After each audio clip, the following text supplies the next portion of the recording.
যে সরকার 16 বছরে আপনার বেটি বিয়ে হতে গেলে জানতে পারে যে পুলিশে আপনার কোমরে রস্তা বেঁধে নিয়ে যায়, যাই কি যাই না? ও বলে বালে হয়নি, এখন যুবক হয়নি, উপযুক্ত হয়নি, ওটা বলে বাল্য বিবাহ। কি বিবাহ? বাল্য বিবাহ। 16 বছরে আপনার বেটির বিয়ে রাত্রিবেলায় গোপনে দেখছিলেন, আর ভিডিও এসে আপনার কপালে কোমরে রস্তা বেঁধে নিয়ে চলে যাচ্ছে গো। 16 বছরের বেটির বিয়ে খবর পেয়ে নিচ্ছে ওই সরকার, আর আমার পুরো বাইরেটা সরকার পাই না। ওটা সরকার না কাজ করা? হ্যাঁ, 16 বছরে বিয়ে দেওয়া যাবে না, এটা বাল্য বিবাহ। শুধু বাল্য বিবাহ নয়, দোষও আবার। তো বন্ধু, ধুলিয়ান পার্কে যে 16 বছরের ছেলে আর 16 বছরের মেয়ে লটাপটি করছে গো, আর ওখানে থানা পেয়ে ওরা ফের প্রোটেকশন দিচ্ছে, সিপিপি ওখানে থাকে। কি করে? যা করবি কর বন্ধু, খালি কবুল বাদ দে।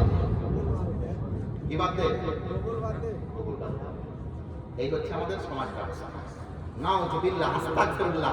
16 বছর 18 বছরের আগে যদি কোনো মেয়ে প্রেগনেন্ট হয়ে যায়, পেটে বাচ্চা চলে আসে, এই সরকারের নজরে কোনো দোষ নয়। কিন্তু 16 বছর 18 বছরের আগে যদি কবুল বলে দেয়, তাহলে বলে জেল হয়ে যাবে। কি হবে? আমাকে হাইকোর্ট দেখাচ্ছে, আমাকে হাইকোর্ট দেখাচ্ছে। প্রিয় বন্ধু শোনেন, ইসলাম মানুষকে শান্তির একটা বার্তা দেয়। ইসলাম চিরদিন মানুষকে মানে শেষ কথা, আর কোনো কথা বলবো না। ভাই চলে এসছেন স্টেজে, আমি আর আমার আলোচনা শেষ যে কথা বলতে চাইছি, প্রিয় ভাই, যুবক এবং তরুণ, এরা হচ্ছে আমাদের ভবিষ্যতের সম্পদ। এদের পিছনে আপনারা শ্রম দেন। আর বিশেষ করে যুবকদেরকে বলছি যে বর্তমান পরিস্থিতি বড়ই জটিল।